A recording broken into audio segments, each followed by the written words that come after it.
একটা কথা বলি শুনুন। ফিলিস্তিনের মাটিতে একটা ছিল দুই ভাই, ইহুদিদেরকে পাথর মারতে গেছে। সেই পাথরে তাদের কোনো ক্ষতি হয়নি, কিন্তু ফিলিস্তিনের যুবকদের গুলি মেরেছে। একজনের বুকে গুলি লেগে পিঠ দিয়ে বেরিয়ে গেছে। ইন্না লিল্লাহি ওয়া ইন্না ইলাইহি রাজিউন। ছেলেটা শহীদ হয়ে গেছে। ওর মাকে খবর দিয়ে যে তোমার বেটা মরে গেছে। ওর মা এসে মরা ছেলেকে কোলে তুলে নিয়ে একবার কপালে চুমো খায়, একবার মুখে চুমো খায়, বলে আলহামদুলিল্লাহ। সাংবাদিকরা বলছে, মা তোর বেটা মরে গেছে, তুমি আলহামদুলিল্লাহ বলছে কেন? বলে মা বলছে, আমার বেটা মরে নাই বোনাইয়া, হে আমার কলেজার টুকরা বেটা রে, হে আমার নয়নের তারা বেটা রে, ও জগতের বেটা রে, বাজারে গেলি উঠে চড়ে হাঁটে কেন হাসছি, তোর ঘোড়া গাড়ি কি হলো? যুবক বলে, মা আমি মার্ডারের আসামি হয়ে গেছি। মা বলল, কি ব্যাপার? বলে, আমার উট মেরে ফেলেছিল একজন, তাকে ঠেলা মারাতে সে পড়ে গিয়ে তার মাথা ফেটে গেছে, ও মরে গেছে, তাই আমি হয়ে গেছি মার্ডারের আসামি। খলিফার দরবারে বিচার হলো গো মা, খলিফা রায় দিয়েছেন কতলের বদলে কতল। ফিলিস্তিনদের কথা একটু বলি, খুব প্রায় জায়গা বলেছি, আজও বলছি, শুনে নেন। গতকালকের আগে আমি ছিলাম হরিশ্চন্দ্রপুর, ওখান থেকে কাল জলসা করে কুলিক এক্সপ্রেস হরিশ্চন্দ্রপুর ধরে চলে গেছিলাম 24 পরগনা। আজকের কাঞ্চনজঙ্ঘা ধরে এসেছি, আবার ইনশাল্লাহ চলে যাব। আমার ভাই কথা দিয়েছেন আমাকে আগিয়ে দিয়ে আসবেন। আমি ভাইকে এসে বলেছিলাম, ভাই একটু ব্যবস্থা করেন, আমাকে পৌঁছে দেওয়ার দেবে ইনশাআল্লাহ। আল্লাহ ওনার জানে মাল, এই এলাকার মানুষকে যেন আল্লাহ ভালো রাখে, বলুন আমিন। একটা কথা বলি শুনুন। ফিলিস্তিনের মাটিতে একটা ছিল দুই ভাই, ইহুদিদেরকে পাথর মারতে গেছে। সেই পাথরে তাদের কোনো ক্ষতি হয়নি, কিন্তু ফিলিস্তিনের যুবকদের গুলি মেরেছে। একজনের বুকে গুলি লেগে পিঠ দিয়ে বেরিয়ে গেছে। ইন্না লিল্লাহি ওয়া ইন্না ইলাইহি রাজিউন। ছেলেটা শহীদ হয়ে গেছে। ওর মাকে খবর দিয়ে যে তোমার বেটা মরে গেছে। ওর মা এসে মরা ছেলেকে কোলে তুলে নিয়ে একবার কপালে চুমো খায়, একবার মুখে চুমো খায়, বলে আলহামদুলিল্লাহ। সাংবাদিকরা বলছে, মা তোর বেটা মরে গেছে, তুমি আলহামদুলিল্লাহ বলছে কেন? বলে আমার বেটা মরে নাই, আমার বেটা দেশের জন্য শহীদ হয়েছে। জোরে বলুন না রে, দেখবেন দেশের জন্য কি হয়েছে? শহীদ হয়েছে।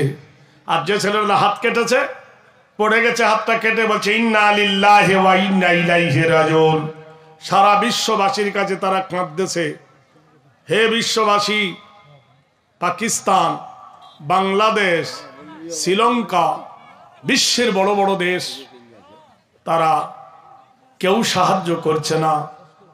তারা বলছে আমাদের জন্য দোয়া করো আর দাওয়া দাও। দাওয়া মানে কি? আরে দাওয়া মানে ওষুধ, দাওয়া মানে কি? তারা বলছে আমাদের জন্য দাওয়া দাও। এখান থেকে দাওয়া যাবে? হ্যাঁ, ওষুধ যাবে না, কিন্তু ওষুধ কেনার টাকা যাবে। সুবহানাল্লাহ বলুন।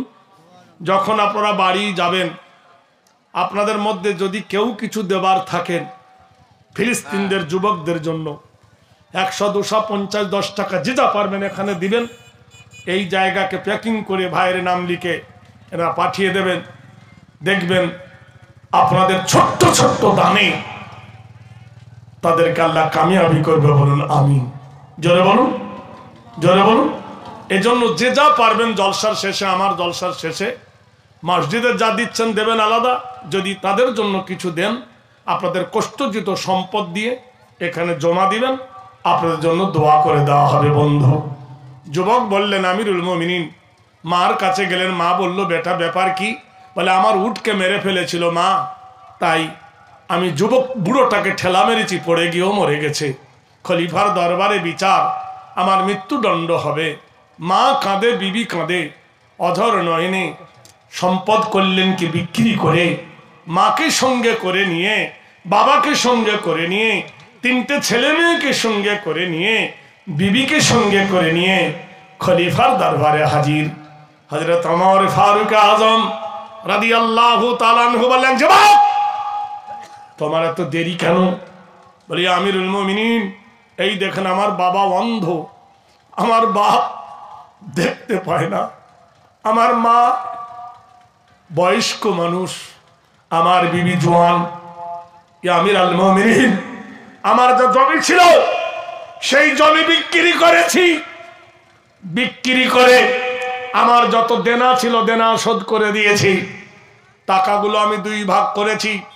1 ভাগ আমার বাবা আর মার হেফাজতের জন্য আপনার দরবারে জমা দিলাম, একটা লোককে নির্ধারিত করে আমার মা বাপের সেবা করবেন, আর অর্ধেক টাকা দিয়ে আমার বিবিটাকে একটা সুন্দর পাত্র দেখে বিয়ে দেবেন।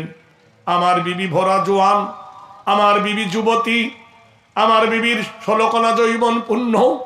ইয়া আমিরুল মুমিনিন, এই সময় যদি তার বিয়ে না দেন হয়তো জেনা করে ফেলবে, হয়তো কুকাজ করে ফেলবে।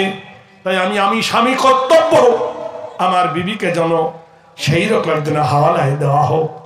কেঁদে উঠলেন দরবার। খলিফা ওমর বললেন, যুবক তুমি তোমার জীবন ধন্য, আমার ইসলাম রাজত্ব ধন্য, তুমি তোমার অপরাধ শিকারের জন্য পালিয়ে গিয়ে আবার ফিরে এসেছো। এমন সময় এক বুড়ি মা ছুটতে ছুটতে এসে বলল, আমিরুল মুমিনিন, আমি আল্লাহর কোরআন মানি। সুবহানাল্লাহ বলুন। আল কাজিমিনা মিনাল গাইজা আল আফিনা আনিন নাস আল্লাহু ইউহিব্বুল মুহসিনিন। কোরআনে বলছেন তোমাদের মধ্যে ওই ব্যক্তি মহৎ, ওই ব্যক্তি উত্তম যে নিজের রাগকে পিয়ে নেয়, অপরকে ক্ষমা করে দেয়। আল্লাহু ইউহিব্বুল মুহসিনিন, আমি আল্লাহ তাকে মহব্বত করে আমার আরশের ডান দিকে বসাবো। জোরে বলুন সুবহানাল্লাহ। ইয়া আমিরুল মুমিনিন, ইয়া আমার স্বামীকে হত্যা করেছে, কিন্তু আমার স্বামীকে মেরে ফেলার মন হচ্ছিল না। তার কারণ আল্লাহ কোরআনে বলেছেন, আইনামা তাকুনু ইদরিকুমুল মাউত ওয়ালাউ কুনতুম ফি বুরুজিম মুশাইয়্যিদা। কোরআনে আল্লাহ বলছেন, যার যেখানে মরণ আছে, যার যেখানে লিস্টি আছে, তার সেইখানে মরণ পৌঁছাবে। আমার স্বামীর কপালে এটাই ছিল, এটার নাম ভাগ্য। নারায়ে তাকবীর। ইয়া আমিরুল মুমিনিন, আমি ওই ছেলেটার মা বাবার দিকে লক্ষ্য করে আমি আমার স্বামীর বিরুদ্ধে অভিযোগটা তুলে নিলাম, ওকে আমি মাফ করে দিলাম। বলুন সুবহানাল্লাহ।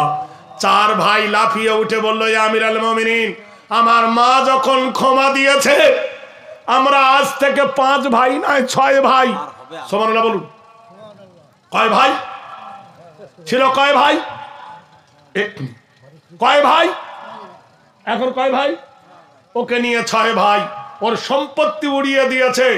আমার দত্ত সম্পত্তি আছে, আমাদের বাবা মরে গেছে, সম্পত্তি আমরা পেয়েছি। আমরা 5 ভাই 1 বিঘে করে খেজুরের বাগান ওর নামে অফার করলাম। বলুন সুবহানাল্লাহ।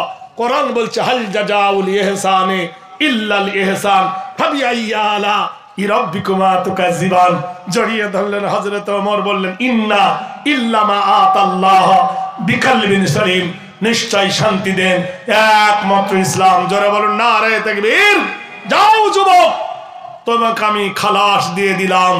আল্লাহর পথে থাকলে আল্লাহ তাহাকে সাহায্য করে। বলুন আমিন। খুশি হয়েছেন তো আপনারা? বলুন আলহামদুলিল্লাহ।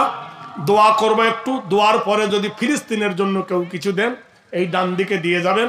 আসি একটু দোয়া করি। হায় আল্লাহুম্মা আমিন যালামনা আনফুসানা ওয়া ইল্লাম তাগফির লানা ওয়া তারহামনা লানাকুনান্না মিনাল খাসিরিন। রব্বানা তাকাব্বাল মিন্না ইন্নাকা আনতাস সামিউল আলিম ওয়া তুব আলাইনা ইন্নাকা আনতাত তাওয়াবুর রহিম। হায় আল্লাহ, তোমার এই বান্দারা হাত তুলেছে তোমার দরবারে। পূর্বে যারা ছিলেন, এখন যারা আছেন, চলে গেছেন, প্রত্যেককে কবুল করুন। কেউ 5,000 6,000 10,000 গোপনে প্রকাশে দান করেছে। আল্লাহ, এই দানকে আপনি কবুল করুন। এই শীতের রাত তোমার বন্ধুরা আল্লাহ কেউ বৈমুখ হয় নাই। আল্লাহ, মা খালারা ধৈর্য সহকারে শীতের রাতে এখনো বসে আছে। মানুষ স্বামীগুলো পালিয়েছে কিন্তু বিবিগুলো পালায়নি। আল্লাহ, তুমি এদেরকে নাজাতের ওসিলা বানিয়ে দাও। আল্লাহ, ডাইনে বাঁয়ে 4 দোকানে যতজন যেখানে দাঁড়িয়ে আছে, আল্লাহ প্রত্যেকে তুমি মাগফিরাত দান করো। প্রত্যেকের মা বাপ কবরে যারা চলে গেছে, কবরকে শান্তির ফুল বাগান বানিয়ে দাও। আয় আল্লাহ, আয় আল্লাহ, এই ডাঙ্গাপাড়ার মসজিদের সেক্রেটারি, কেশিয়ার, মহতামিম, নাজেম, সদস্যগণ সবাইকে তো আমি চিনি না, আল্লাহ তুমি চেনো। আল্লাহ এদের ঈমান আমানকে তুমি মজবুত করো। এদের মা বাপ যাদের বেঁচে আছে হায়াতে দারাজ করুন। যারা কবরে গেছে আল্লাহ কবরে তুমি নূর ভরে দিন। যিনি আমাকে রিসিভ করতে যাবে, পৌঁছাতে যাবে, আল্লাহ তার আসা যাওয়া তুমি আল্লাহ মঙ্গলময় করে দিও। আল্লাহ তুমি দানের খেতে তার বাড়াই দিও। আয় আল্লাহ, এই মসজিদের সেক্রেটারি আমার মনিরউদ্দিন ভাই বড় মেহনত করে এই জলসা অনুষ্ঠিত করেছেন। আল্লাহ তাকে হায়াতে তৈয়বা তুমি দান করো। আল্লাহ তার ঘরে সুখের সংসার, কমিটি বর্গকে দাও, স্বেচ্ছাসেবককে দাও, ক্যাশিয়ারকে দাও, সম্পাদককে দাও। আল্লাহ সর্বকে রহম করো। আল্লাহ ফিলিস্তিনকে তুমি মুক্ত করে দাও।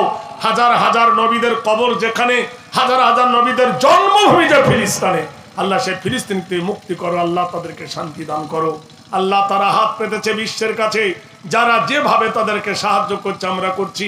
আল্লাহ তাদের সাহায্যের হাত বাড়িয়ে দিয়ে তাদের ওষুধ দাওয়াই কেনার জন্য সহযোগিতা করছে। আল্লাহ এই প্রতিবেদন তুমি কবুল করে নাও।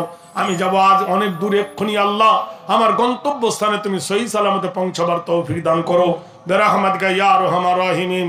আমিন আমিন সুম্মা আমিন। আসসালামু আলাইকুম ওয়া রাহমাতুল্লাহ।